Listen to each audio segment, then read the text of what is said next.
नमस्कार दोस्तों, स्वागत है आप सभी का द ब्राइटन इंस्टीट्यूट में। और इस वीडियो में हम बात करेंगे इतिहास की। इतिहास के इसके पहले दो वीडियोस आ चुके हैं जिसमें मैंने पिछली परीक्षाओं में पूछे गए प्रश्नों पर जो है प्रश्नों का संकलन किया है और उनका उत्तर ये वन लाइनर है, ताकि आप इसे बस रिवीजन कर सकें। इससे इसके ये परीक्षाओं में आए हुए प्रश्न हैं। एक बार ये सीरीज़ ख़त्म हो जाएगी उसके बाद फिर डिटेल्ड वीडियो इतिहास के टॉपिक वाइज आएंगे। तो आइए शुरू करते हैं। इस वीडियो में हम बात करेंगे वैदिक संस्कृति की, जिसका कार्यकाल 1500 ईसा पूर्व से 6000 ईसा पूर्व के बीच का माना जाता है। त्रयी नाम है, तो तीन वेदों को त्रयी बोला जाता है। ऋग्वेद, यजुर्वेद और सामवेद को संयुक्त रूप से वेद त्रयी बोला जाता है। वैदिक नदी कुभा, क्रमु, गोमती, गोमती को गोमल भी बोलते हैं, एवं बालू या स्वात का स्थान कहाँ निर्धारित किया गया है? तो ये सारी नदियाँ अफगानिस्तान की हैं। यहाँ पर सब सही सुमेलित है, आपको बस याद रखना है। ऋग्वेद स्रोत एवं प्रार्थना से संबंधित है। यजुर्वेद स्रोत एवं कर्मकांड से संबंधित है। सामवेद संगीतमय स्रोत से संबंधित है। और अथर्ववेद तंत्र मंत्र एवं वशीकरण से संबंधित है। भारत के किस स्थल की खुदाई से लौह धातु के प्रचलन के प्राचीनतम प्रमाण मिले हैं? तो ये है अतरंजी खेड़ा। अतरंजी खेड़ा। उपनिषद पुस्तकें हैं दर्शन पर। उपनिषद जो है भारतीय दर्शन का मूल है। प्राचीन शहर तक्षशिला किन दो नदियों के मध्य है? तो सिंधु और झेलम नदी के मध्य है। किस वैदिक ग्रंथ में वर्ण शब्द का सर्वप्रथम नामोल्लेख मिलता है और वर्ण व्यवस्था से संबंधित पुरुष सूक्त मूलतः पाया जाता है? तो इन दोनों प्रश्नों के उत्तर हैं ऋग्वेद में। तो वर्ण शब्द का सर्वप्रथम उल्लेख ऋग्वेद में मिलता है और पुरुष सूक्त भी ऋग्वेद में मिलता है। ये सभी सुमेलित हैं, आपको बस याद रखना है। अथर्ववेद औषधियों से संबंधित है। ईश्वर की महिमा से संबंधित है ऋग्वेद। बलिदान विधि से संबंधित है यजुर्वेद। और संगीत से संबंधित है सामवेद। वैदिक साहित्य का सही क्रम क्या है? तो सबसे पहले वैदिक संहिताएं लिखी गई, फिर ब्राह्मण लिखे गए, फिर आरण्यक लिखे गए और फिर उपनिषद लिखे गए। उपनिषदों को वेदांत भी कहा जाता है। वैदिक नदियां एवं उनके पुराने नाम, आप प्लेलिस्ट में जाएंगे तो वहाँ पर भी आपको वैदिक कालीन नदियों के सारे नाम मिल जाएंगे। कुभा काबुल, रावी नदी का परुष्णी पूर्व नाम था। सतलज को पूर्व में शतुद्री नाम से जाना जाता था और गंडक को सदानीरा के नाम से जाना जाता था। वैदिक देवताओं का पुरोहित किसे माना जाता था? बृहस्पति को। उपनिषद काल के राजा अशोकपति शासक थे केकय के। आरंभिक वैदिक साहित्य में सर्वाधिक वर्णित नदी है सिंधु नदी। किस एक वैदिक साहित्य में मोक्ष की चर्चा मिलती है? तो उपनिषद में। उपनिषद को वेदांत भी कहते हैं। क्लासिक संस्कृति में आर्य शब्द का अर्थ है एक उत्तम व्यक्ति। बोगस कोई एशिया माइनर स्थित 14वीं शताब्दी ईसा पूर्व का अभिलेख महत्वपूर्ण है क्योंकि यहाँ से प्राप्त अभिलेखों में वैदिक देवियों एवं देवताओं के नामोल्लेख मिलते हैं। तो बोगस कोई अभिलेख और जो ऋग्वैदिक कालीन देवता हैं इनमें बहुत ही समानता मिलती है। जैसे इंद्र, नासत्य, वरुण और अश्विनी कुमार, इन सब के वर्णन मिलते हैं बोगस कोई के अभिलेख में। कौन सा अभिलेख ईरान से भारत में आर्यों के आने की सूचना देता है? बोगस कोई। किस ग्रंथ में पुरुष मेघ का उल्लेख मिलता है? शतपथ ब्राह्मण में। किस वेद का संकलन ऋग्वेद पर आधारित है? सामवेद का। किसने आर्यों के आदि देश के बारे में लिखा था? बाल गंगाधर तिलक ने। और इनका मानना था कि आर्य उत्तरी ध्रुव से आए हैं। वैदिक नदी अस्किनी की पहचान की गई है चिनाब नदी से। तो अस्किनी नदी, चिनाब नदी। कौन सी प्रथा चतुष्ट वेदोत्तर काल में प्रचलित हुई? तो ब्रह्मचर्य, फिर गृहस्थ, वानप्रस्थ और संन्यास। मानव जीवन को 25-25 वर्ष के 4 भागों में बांटा गया और ये माना गया कि मानव जीवन का 100 वर्ष है। और प्रारंभ के 25 वर्ष ब्रह्मचर्य, फिर 25 वर्ष गृहस्थ आश्रम, फिर 25 वर्ष वानप्रस्थ और अंतिम के 25 वर्ष संन्यास में बिताने चाहिए। किन नदियों का उल्लेख अफगानिस्तान के साथ आर्यों के संबंध का सूचक है? तो कुभा और क्रमु नदियों का। कौन सी ब्रह्मवादिनी थी जिसने कुछ वेद मंत्रों की रचना की थी? तो लोपामुद्रा, घोषा, विश्वतारा और अपाला। इन सभी ने जो है ऋग्वेद में मंत्रों की रचना की है। ऋग्वैदिक काल में निष्क निशाका शब्द का प्रयोग गले के स्वर्ण आभूषणों के लिए होता था, किंतु परवर्ती काल में इसका प्रयोग किसका अर्थ में हुआ? सिक्के के लिए। तो निष्क का प्रारंभ में गले के आभूषण के लिए प्रयोग होता था, बाद में सिक्के के लिए होने लगा। शतपथ ब्राह्मण में उल्लिखित राजा विदेह माधव से संबंधित ऋषि थे, तो ऋषि गौतम रहुगढ़। जहां वैदिक काल में प्रसिद्ध 10 राजाओं का युद्ध हुआ वह कौन सी नदी है? तो परुष्णी या रावी नदी के तट पर। ऋग्वेद में कौन सा मंडल पूर्णतः सोम को समर्पित है? तो 9वां मंडल सोम को समर्पित है। किस नदी को ऋग्वेद में माते तमा, देवी तमा और नदी तमा संबोधित किया गया है? तो सरस्वती नदी को। वैदिक युगीन सभा थी मंत्रिपरिषद। वैदिक समय में जो सभा नाम की संस्था थी वो मंत्रिपरिषद थी। कौन सा सबसे प्राचीन वेद है? ऋग्वेद। 1028 सूक्त और 10,580 ऋचाएं हैं इसमें। आयुर्वेद अर्थात जीवन का विज्ञान उल्लेख सर्वप्रथम मिलता है अथर्ववेद में। किस वेद में सभा और समिति को प्रजापति की 2 पुत्रियां कहा गया है? अथर्ववेद में। इसे ब्रह्मवेद भी कहते हैं। वैदिक काल में किनको आर्य संस्कृति का धुर समझा जाता था? अंग एवं मगध को। गोत्र शब्द का प्रयोग सर्वप्रथम हुआ है ऋग्वेद में। वैदिक युग में प्रचलित शासन प्रणाली थी राजतंत्र, वंश परंपरागत। ऋग्वेद में उल्लिखित यव शब्द किस कृषि से संबंधित है?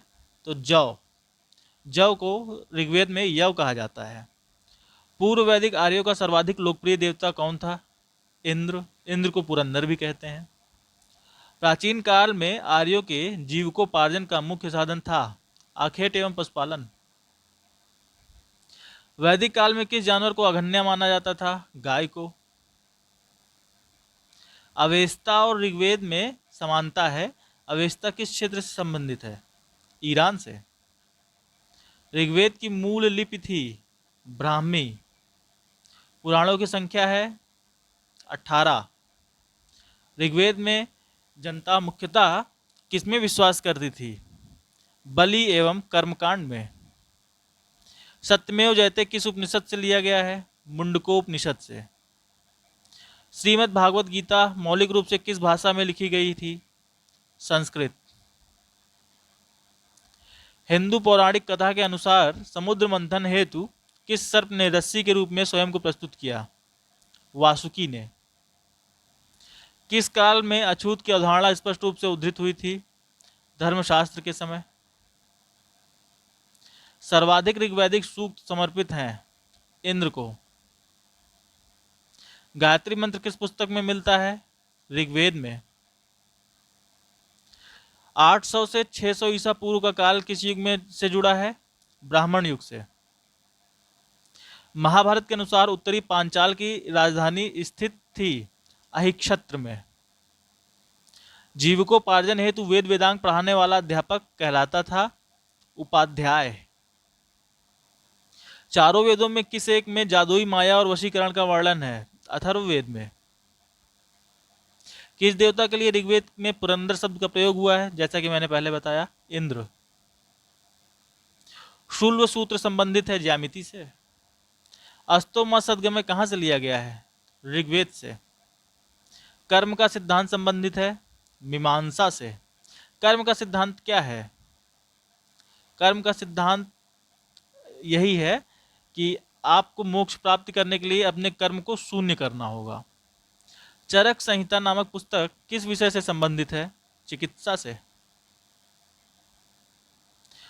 सांख्य, योग, न्याय, वैशेषिक, मीमांसा एवं वेदांत, इन 6 भिन्न भारतीय दर्शनों की स्पष्ट रूप से अभिव्यक्ति हुई है वैदिक युग में। भारतीय दर्शन की आरंभिक विचारधारा है सांख्य। वह कौन सी दस्तकारी थी जो आर्यों द्वारा व्यवहार में नहीं लाई जाती थी?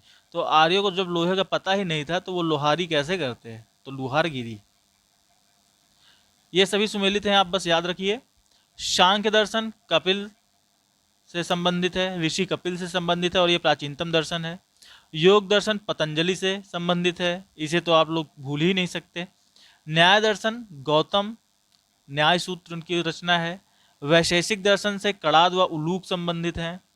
मीमांसा दर्शन से जैमिनी संबंधित हैं और वेदांत दर्शन से वादरायण संबंधित हैं। इनकी रचना का नाम है ब्रह्मसूत्र। तो इसको याद रखिए, ये मिलान करने के लिए अक्सर परीक्षाओं में पूछ लिया जाता है। ऋग्वेद काल में कबीले को कहा जाता था जन या विश। ऋग्वैदिक काल में राजा की सहायता करने के लिए सबसे प्रमुख अधिकारी होते थे पुरोहित। ऋग्वैदिक युग की प्राचीनतम संस्था कौन सी थी? विदथ। अनुलोम विवाह का अर्थ है जब उच्च वर्ण का पुरुष हो और निम्न वर्ण की महिला हो। प्रतिलोम विवाह का अर्थ है जब उच्च वर्ण की महिला व निम्न वर्ण का पुरुष हो।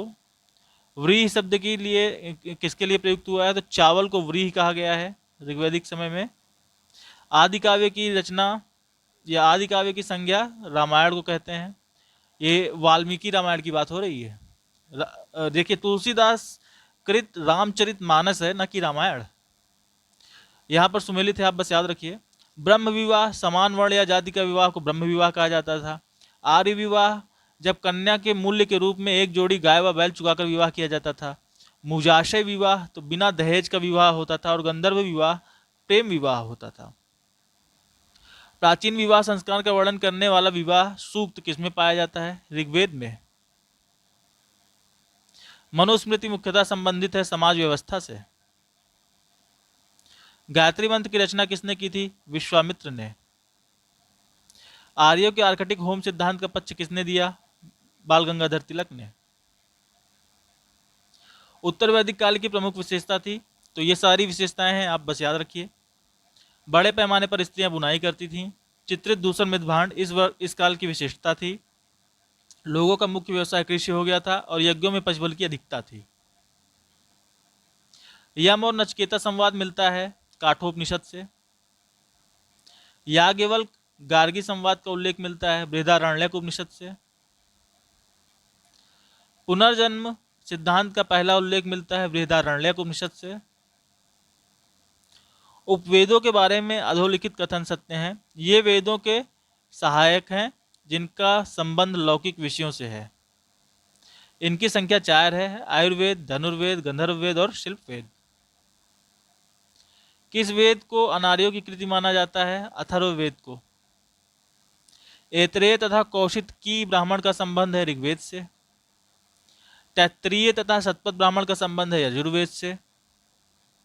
जैमिनीय और छंदोग्य ब्राह्मण का संबंध है सामवेद से।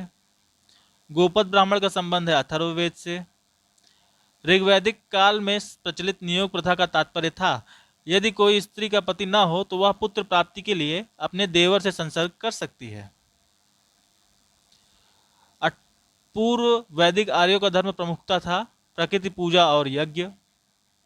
यदु, पुरु, तुर्वश एवं कीकट जनजातियों में से कौन सी जनजाति ऋग्वैदिक आर्यों के पंचजन से संबंधित नहीं है? तो कीकट जनजाति संबंधित नहीं है। प्राचीन भारतीय समाज के प्रसंग में गोत्र, कुल, वंश एवं कोश में से कौन सा शब्द शेष 3 से पृथक है? कोश। ऋग्वेद में सर्वाधिक मंत्र संबंधित है अग्नि से। ऋग्वैदिक धर्म था बहुदेववादी। ऋग्वेद में युद्ध का देवता इंद्र को माना जाता है। सर्ग, प्रतिसर्ग, वंश, मनवंतर और वंशानुचरित ये संकेतक है पुराणों के। ऋग्वैदिक काल के प्रारंभ में गाय, भूमि, स्त्री एवं जल से सबसे अधिक मूल्यवान किसे समझा जाता था? तो गाय को। वैदिक कर्मकांड में होता का संबंध है ऋग्वेद से। इस वीडियो में इतना ही। इस वीडियो में मैंने आपको लगभग 96 प्रश्न कवर कराए हैं। ये सभी महत्वपूर्ण हैं, इसलिए इस वीडियो को कम से कम 2 बार जरूर देखिएगा और PDF आपको टेलीग्राम में मिल जाएगा। धन्यवाद।